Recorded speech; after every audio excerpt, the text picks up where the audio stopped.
Hi, my name is Ella. Hi, my name is Francesca. Hi, my name is Alyssa. Hi, my name is Bailey.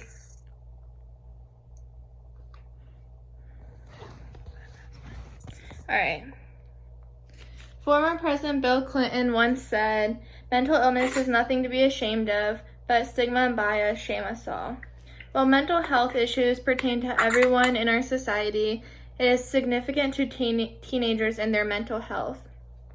When most teenagers talk about having depression or anxiety or an eating disorder, most people will tell them that they are overreacting, they are just seeking attention, or instead of telling people, they just hide it because telling people would be worth too much shame.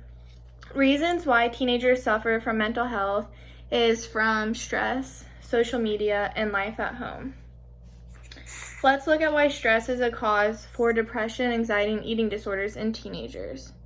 The pressure of going to school, doing hours of homework, going home, going to work for 5 to 7 hours, and then coming home and doing all of your homework can be extremely difficult for a child just learning how to do it. Add a social life into this, and you're even more stressed out than you were. Just learning how to become an adult and feeling responsible and proving to your family that you can be one is extremely difficult, and sometimes it feels impossible and overwhelming. School and work can cause a loss of sleep and can make you worry about your future and what you're going to do. Your social life is also one of your last priorities when you are in school, so a lot of the times you will lose friends because a lot of the times people won't understand why you are not going to parties, you're not texting them all the time. Another reason why that teenagers suffer from mental health issues is from social media. A lot of kids will stay up late texting their friends, going on Instagram, watching TV, playing video games, etc. This can cause a loss of sleep for lots of teenagers, and on top of this, they'll have the pressure of school and work and partying and maintaining that social life, so it's all causing their, the amount of time they had to go to sleep to go down. While on social media, you're comparing yourself to other girls and other boys and people who are older than you and younger than you. You're constantly comparing yourself, and this makes you more self-conscious. You might feel not as pretty as someone who gets 500 likes versus your 300 likes, or you might feel like you're not as pretty as most of the people, so you try and change your body because of it. All of these reasons can cause someone to stress out and can lead them into a hole of depression, anxiety, or eating disorders because it is very damaging to one's self-esteem.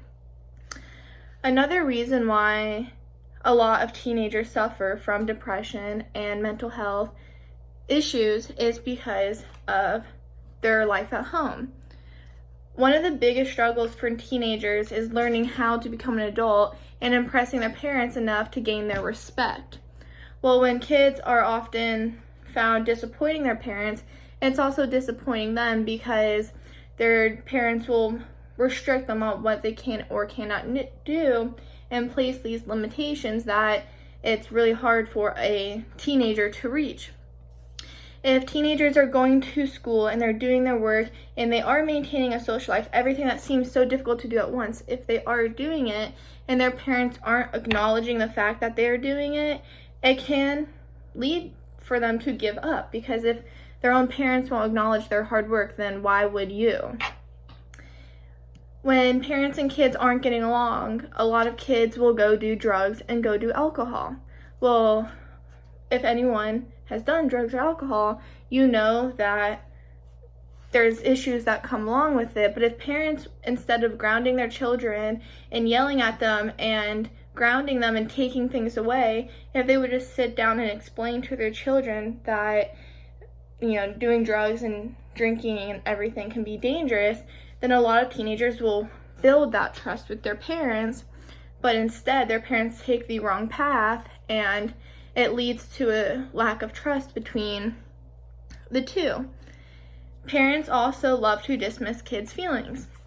They love to tell people you're overreacting, or you're just stressed out, or you just want attention, or you're not getting enough sleep. They're telling you all these things, like why, like logical reasons, when the reasons are right there in front of you. They just choose to ignore them.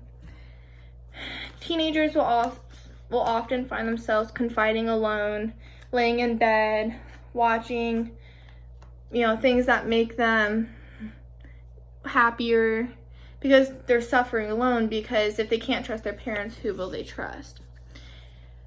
All in all, the mental health is a growing issue in teenagers. A lot of kids don't know how to handle it, and they hide it because they are ashamed or embarrassed, or for the many reasons people will tell them, such as overreacting or just stressed or whatever, or they get ignored and dismissed. And either way, teenagers are caught within this, oh, you're just overreacting, or hide it because why would you go and tell people, because everyone likes to say they're depressed. But it's not just stress. It's more than that. It's stress, it's social media, it's life at home, it's everything a teenager has to deal with in their life combined all at once. And most of these are inevitable to avoid as a teen. As a teen, you're going to have to go to school, you're going to have to do homework, you're going to have to work, you're going to want to maintain a social life, you want friends, you want a boyfriend, you want to do all of these things, and you want to learn how to achieve them, but sometimes it just feels impossible, because doing it all at once can feel very, very stressful. And most often, when a teenager is trying to balance all of these, it can lead to depression and anxiety and eating disorders and any other mental health issue you can think of. So, today I ask you, learn the signs of these illnesses so that when you see your friend, your child, or your sibling struggling, you can lend them your hand and help, because all it takes is someone to say, I'm there for you, to really, truly understand. Thank you.